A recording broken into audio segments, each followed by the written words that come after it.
네, 오늘 함께 나눌 하나님의 말씀은 히브리서 3장 7절부터 19절 말씀입니다. 히브리서 3장 7절부터 19절 말씀입니다. 성경책 있는 친구들은 신약 성경에서 히브리서를 찾아서 펴주시고, 성경책을 깜빡하고 놓고 온 친구들은 앞에 화면을 보고 함께 읽도록 하겠습니다. 히브리서 3장 7절부터 19절 말씀입니다. 우리 한 절씩 교대로 읽고 마지막 19절 말씀은 한 목소리로 읽도록 하겠습니다. 그러므로 성령이 이르신 바와 같이 오늘 너희가 그의 음성을 듣거든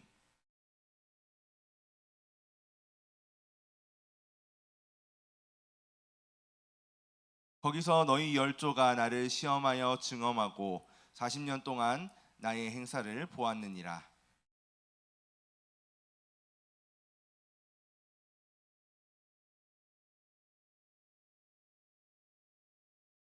내가 노하여 맹세한 바와 같이 그들은 내 안식에 들어오지 못하리라 하였느니라.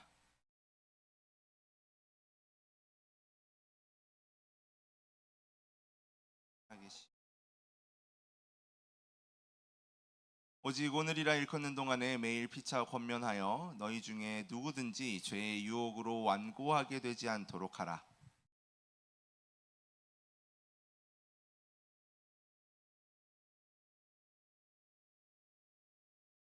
성경에 일렀으되 오늘 너희가 그의 음성을 듣거든 경노하시게 하던 것 같이 너희 마음을 완고하게 하지 말라 하였으니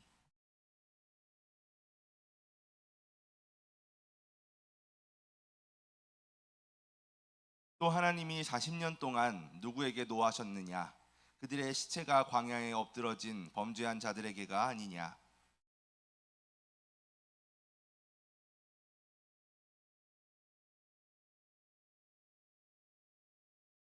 함께 읽겠습니다. 이로 보건대 그들이 믿지 아니함으로 능히 들어가지 못한 것이라. 아멘.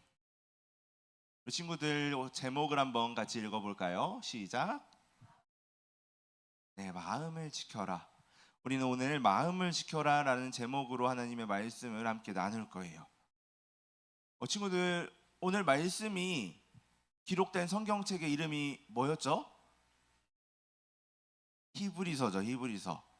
자, 히브리서는 누가 쓴 성경일까요? 누가 썼어요? 히브리서? 히브리가 썼어요? 네. 우리 제자 교육할 때 6학년 친구들이 말하던 거랑 되게 비슷하게 말하네요. 히브리서는 히브리가 쓰지 않았어요. 자, 히브리서는 사실 정확하게 누가 썼는지 알 수가 없어요. 많은 학자 선생님들이 연구를 했지만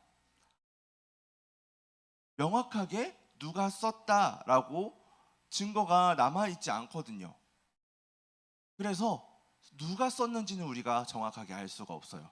그러나 이름에서, 히브리서라는 이름에서 알 수 있듯이 히브리는 히브리 사람들 누구죠? 네, 이스라엘의 종교인 유대교를 믿는 그 사람들 중에서 예수님을 믿고 기독교로 개종한, 넘어온 유대인들을 향해서 쓰여진 성경인 거예요. 그러면은 왜 히브리서를 쓰게 됐을까요? 누군지는 모르겠지만 히브리서를 썼고 이걸 쓴 목적이 있을 거 아니에요. 왜 썼을까요?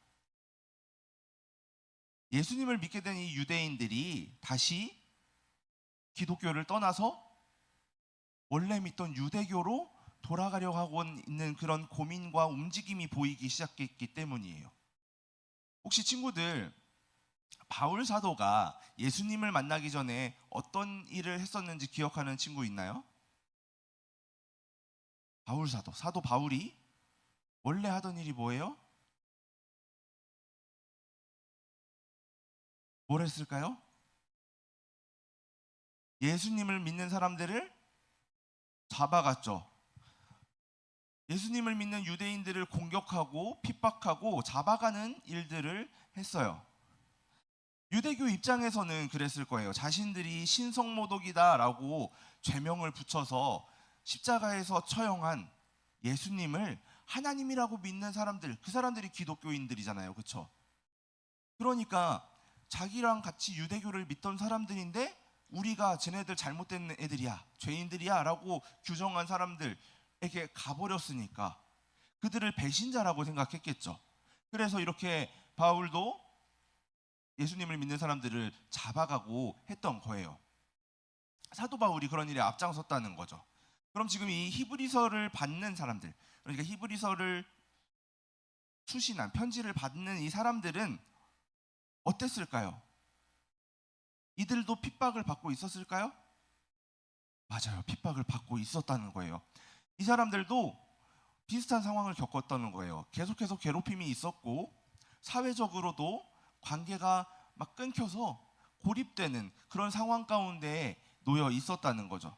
그런 상황 가운데서 이 히브리서를 기록한 기록자는 그리스도인들이 기독교인들을 떠나지 않도록 붙잡고 권면하고 돕기 위해서 이 성경을 쓰게 된 거죠. 히브리서의 이 기록자는 오늘 우리가 읽은 3장을 보면 시편 말씀을 인용하고 있어요. 시편의 95편 말씀을 가지고 와서 이야기해주고 있는데 히브리서 3장에서도 이스라엘이 출애굽한 사건, 그러니까 애굽에서 나와서 광야에 있을 때 일어난 사건을 이야기하고 있어요. 그런데 이 시편 95편을 보면 하나님께서 왜 이렇게 이스라엘을 벌하셨는지에 대한 사건들이 구체적으로 무엇이 있는지가 잘 기록이 되어 있어요. 그 내용은 출애굽기 17장에 나와 있는 마사와 무리바 사건과 민수기 14장의 가데스 바네아 사건을 이야기하고 있거든요. 혹시 나는 이 두 사건이 다 무엇인지 알아요 하는 친구 있나요? 어렵죠, 그렇죠? 혹시 하나라도 알아요 하는 친구 있어요? 들으면 다 알 거예요. 근데 갑자기 이제 전도사님이 이야기를 하니까 생각나지 않는 것 같아요. 먼저 마사와 무리바 사건은 뭐 같아요? 네. 출애굽한 이스라엘 백성들이 이제 광야를 막 걸어가는데 지나가는데 마실 물이 없어진 거예요. 사람이 물을 마시지 않으면은 얼마 만에 죽을까요? 4일, 3일, 3일에서 일주일 사이에 사람들이 죽는다고 해요. 물을 마시지 않으면. 심각한 일인 거죠. 그렇죠? 물이 다 떨어졌으니까. 그래서 이스라엘 백성들이 이스라엘을 이끌고 있는 지도자 누구예요? 모세에게 물을 달라고 이야기하는 거죠. 그런데 이 이야기를 할 때 어떻게 이야기했을까요? 점잖게 모세님, 우리에게 물이 떨어졌습니다. 물이 필요합니다. 이 정도로 했을까요? 아니죠. 모세를 찾아와가지고 막 싸우듯이 이야기하는 거예요. 우리를 왜 목말라서 죽게 만드냐? 물을 내놔라. 이스라엘 백성들은 단순히 모세에게 불평한 걸까요? 아니죠. 지금 그들을 구원해 주신 하나님께 대들고 있는 거예요. 성경에서도 그들이 하나님을 시험했다라고 이야기하고 있어요. 그러면은 아까 말한 마사와 무리바 가데스 바네아 사건 중에 하나는 우리가 알게 됐어요. 하나는 또 무엇일까요? 가데스 바네아 사건. 혹시 이 그림을 보면 우리 친구들 알 수 있을까요? 이쪽에는 10명이 있고 저쪽에는 2명이 있네요.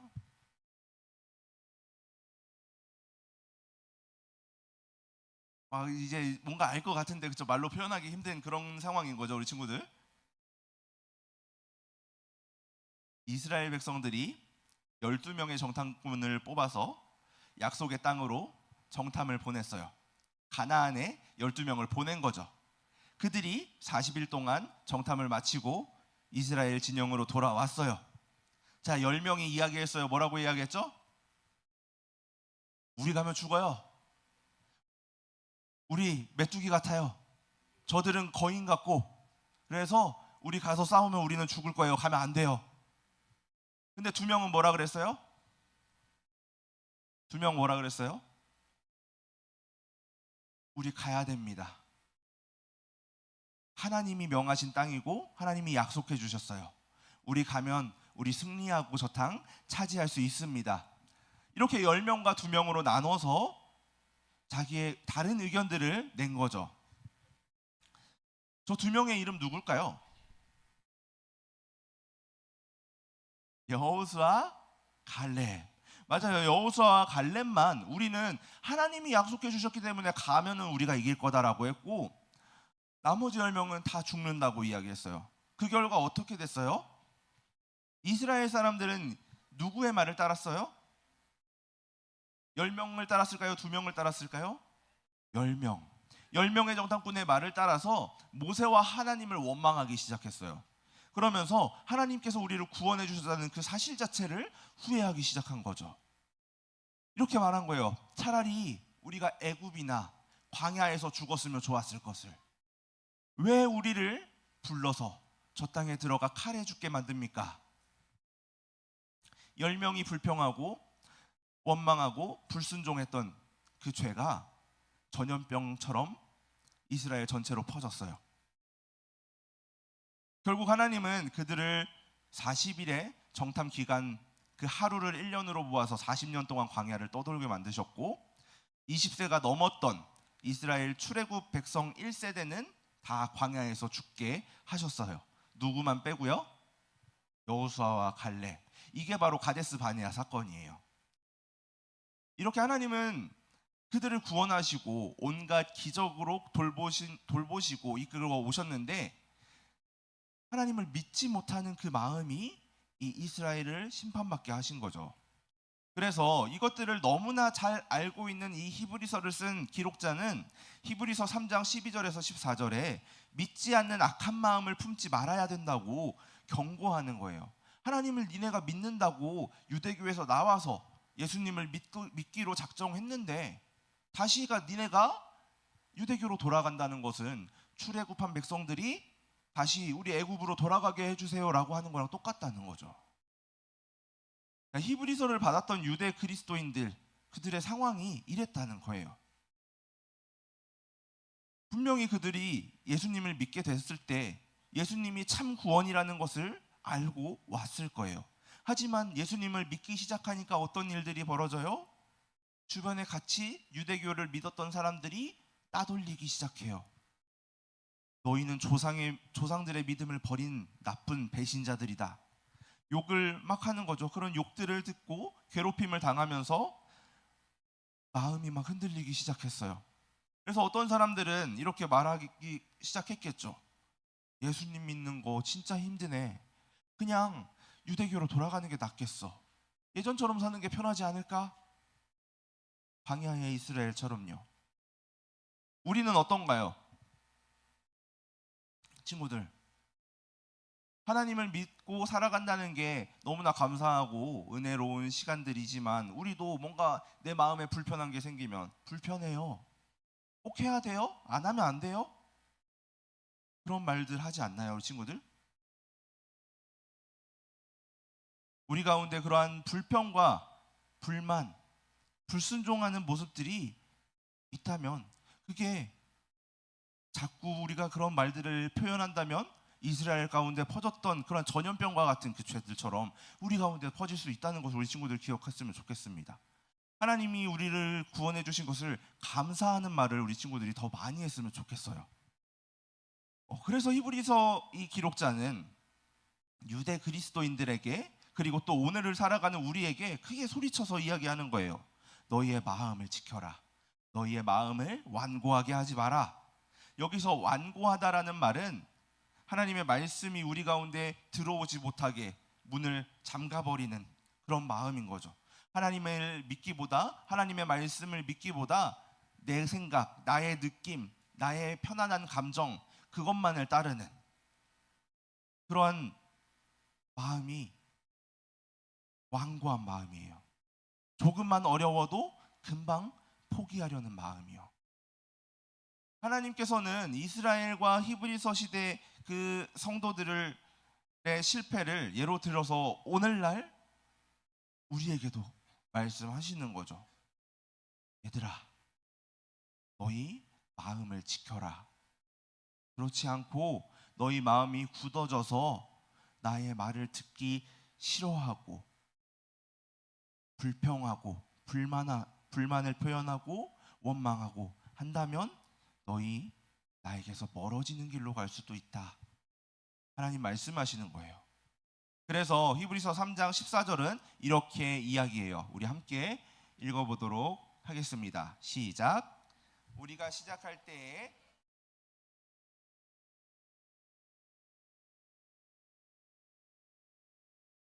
아멘. 여기서 그리스도와 함께 참여한 자가 된다는 말은 쉬운 말로 하면은 예수님과 한 팀이 된다는 말이에요. 그런데 예수님과 한 팀, 멋진 팀을 이루려면 조건이 한 게 있어요. 우리 방금 읽은 말씀에 뭐라고 되어 있죠? 우리가 시작할 때에 확신한 것을 어떻게 하라고요? 끝까지 견고히 잡아라. 처음 교회에 나올 때 우리 친구의 전도로 나아오기도 하고 또 부모님이 믿기 때문에 나아오기도 했지만 우리에게 그런 마음도 있었을 거예요. 예수님 좋아요. 또 교회에서도 선물도 주고 간식도 주는데 너무 좋아요 하면서 그냥 교회 생활 되게 신나게 시작하고 예수님을 따라 살아간다는 게 기뻤을 수 있어요. 근데 진짜 중요한 거 뭐예요? 처음에 그 기뻤던 마음, 예수님을 알게 되고 주변의 사람들이 우리를 선대해주고 함께 즐겁게 믿을 수 있게 도와주고 하는 그 가운데 느꼈던 우리의 그 기쁜 마음들이 끝까지 이어져야겠죠. 우리가 끝까지 그 마음이 있는 것, 예수님 곁에 끝까지 남아있는 게 정말 중요하다는 거예요. 이스라엘 백성들도 시작은 좋았어요. 우리 홍해가 갈라지고 홍해를 건너서 이스라엘 사람들이 출애굽하고 뒤에 쫓아온 애굽 사람들은 홍해 가운데 다 쓰러졌을 때 이스라엘 백성들은 홍해를 건넌 후에 하나님을 찬양했어요. 하나님, 우리를 구원해 주셔서 감사합니다. 막 소리치면서 찬양했어요.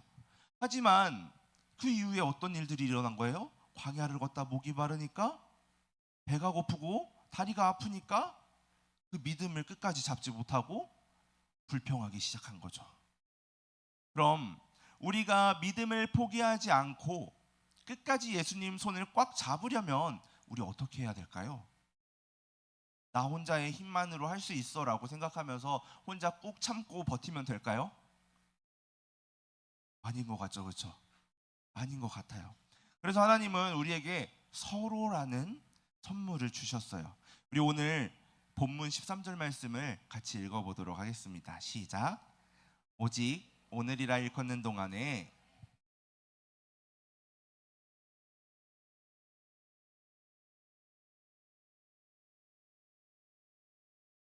피차, 권면 막 좀 어려운 것 같아요, 그렇죠? 피차 권면한다는 거는 피차는 서로 말해요. 서로 권면하다, 도와주는 그런 말들을 하는 거죠. 친구야 힘들지? 그래도 우리 좀 같이 힘내보자. 오늘 교회 가기 싫어? 그래도 같이 가자. 내가 기다렸다가 같이 갈게. 친구의 어려움들을 옆에서 서로 도와주고 챙겨주고 함께 가는 걸 말하는 거죠. 혼자 타는 장작불은 금방 꺼질 거예요. 그런데 장작이 여러 개가 모이면은 불이 활활 타고 또 오래 타는 것처럼 우리도 옆에 있는 친구들이 믿음을 잃지 않도록 서로 도와줘야 된다는 거죠. 누군가 나 이제 그만할래 하고 마음이 딱딱해지려고 할 때 옆에서 아니야, 하나님이 너를 얼마나 사랑하시는데 우리 다시 한번 힘내보자 라고 말해주는 친구가 있다면 그 친구를 통해 하나님은 믿음을 지켜갈 수 있도록 도와주실 거예요. 그것이 바로 우리가 기쁨의 동산교회 초등부라는 공동체로 모인 이유 중에 하나겠죠. 사랑하는 초등부 친구들, 오늘 히브리서 말씀을 통해서 우리는 3가지 정도 중요한 것을 배운 것 같아요. 첫 번째는 마음을 완고하게 하지 말아야 된다는 거예요. 이스라엘 백성들 분명히 큰 은혜 받았죠. 하나님의 구원을 맛봤어요. 근데 조금만 힘들어지면 다시 하나님을 원망했어요. 그 원망한 사람들 어떻게 됐어요? 약속의 땅에 못 들어갔어요. 광야에서 모두 죽었어요. 이 말씀은 우리에게 너희의 마음 잘 지켜야 된다는 걸 알려줘요. 하나님을 향한 그 마음을 너희 끝까지 지켜야 해 라고 가르쳐 준다는 거죠. 두 번째는 우리가 예수님과 함께 참여한 자가 되어야 된다는 거예요. 광야에서 죽은 백성들과 달리 여호수아와 갈렙은 끝까지 하나님을 믿었어요. 그래서 어떻게 됐어요? 죽은 사람들과는 달리 살아서 약속의 땅 가나안에 들어갔죠. 우리도 마찬가지예요. 예수님과 한 팀이 되어서 우리가 처음 예수님을 믿었을 때 그 마음을 끝까지 붙잡고 하나님과 떨어지지 않고 예수님 손 붙잡고 걸어가는 사람들이 되어야 돼요. 세 번째는 서로 도와주는 공동체, 우리 초등부가 돼야 된다는 거죠. 누군가 믿음이 연약해지려고 할 때, 예배가 귀찮아지려고 하는 친구가 보일 때, 기도를 잊어버리려고 할 때, 우리가 함께 하나님을 찬양하고 하나님을 높이는 일을 할 때 싫어요, 안 할 거예요 하는 소리가 들릴 때 옆에서 도와줘야 돼요. 우리 같이 하자, 같이 걸어가자. 예수님께서 우리를 사랑하시잖아. 우리 한번 힘내서 해보자. 서로를 도와주는 초등부가 되어야 돼요. 마음을 지켜라. 예수님과 함께 팀으로 끝까지 걸어가라. 그리고 서로 도와라. 하나님께서 오늘 우리 초등부 친구들에게 주시는 말씀인 줄로 압니다. 친구들, 오늘 모두가 하나님의 말씀 앞에 부드러운 마음을 가진 친구들, 예수님의 손을 끝까지 놓지 않는 친구들, 서로의 믿음을 지킬 수 있도록 도와주는 멋진 초등부 친구들이 되기를 예수님의 이름으로 소망합니다.